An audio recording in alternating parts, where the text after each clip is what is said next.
পুনৰবাৰ সকলোকে স্বাগতম জনাইছোঁ আৰু আজি বনাব লৈছোঁ আন এটা ৰেচিপি। বলকচোন চাওঁ।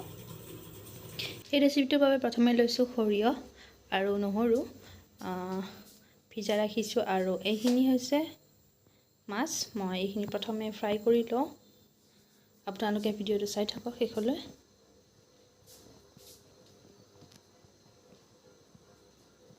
প্ৰয়োজন অনুসৰি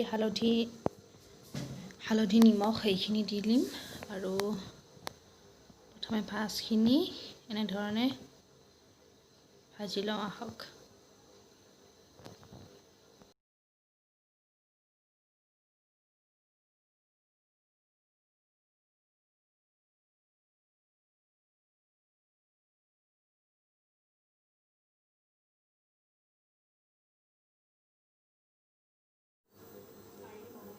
এতিয়া দিছোঁ প্ৰয়োজন অনুসৰি হালধি,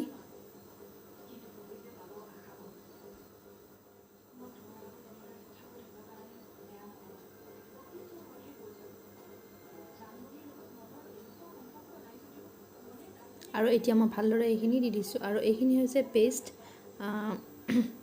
সৰিয়হ নহৰুৰ পেষ্ট। সেইখিনি মই পিচি কিনে ৰাখি থৈছোঁ। এতিয়া মই কেঁচা জলকীয়া দুটামান ফালি দিছোঁ এনেধৰণে, আৰু এইখিনি ভালদৰে লাৰি থাকিম। ভালকৈ ভাজিলেহে খাবলৈ টেষ্টি হয়।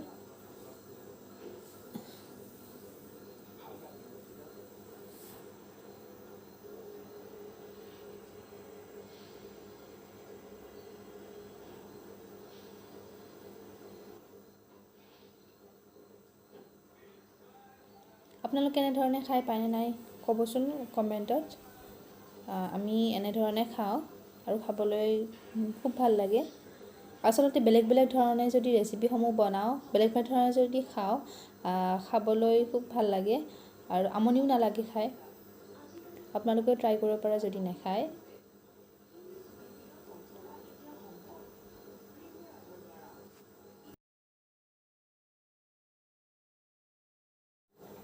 আমাৰ মাছ ভাজি প্ৰায় হৈ গ'ল, আৰু মই সৰিয়হ আৰু নহৰুৰ পেষ্টখিনি এতিয়া ঢালি দি দিছোঁ এনেধৰণে। প্ৰথমে অকণমান দি লৈছোঁ।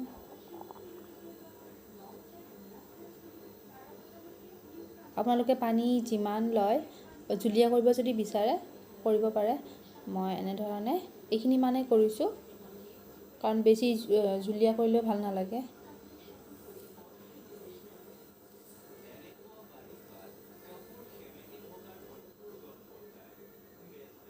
প্ৰয়োজন অনুসৰি নিমখ দি দিলোঁ,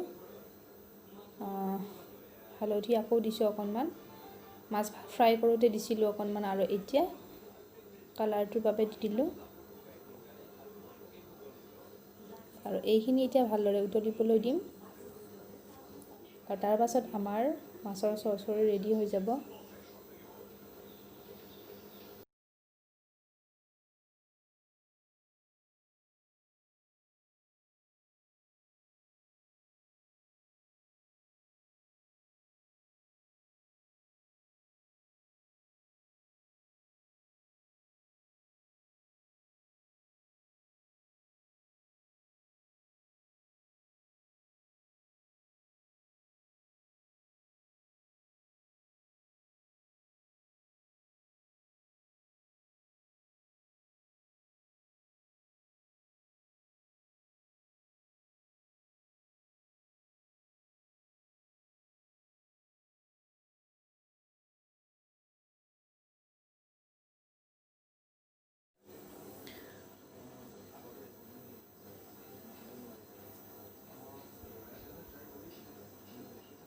বন্ধুসকল, আমাৰ মাছৰ জোলকণ ৰেডি হৈ গ'ল। আপোনালোকে কেনে পালে ভিডিঅ'ৰ কমেণ্টত জনাব। শেষত কওঁ, যিসকলে মোৰ চেনেল নতুন হয় তেওঁলোকে ছাবস্ক্ৰাইব কৰিব, শ্বেয়াৰ কৰিব। আজিলৈ আহিছোঁ। বহুত বহুত ধন্যবাদ থাকিল ভিডিঅ'টো চোৱাৰ বাবে।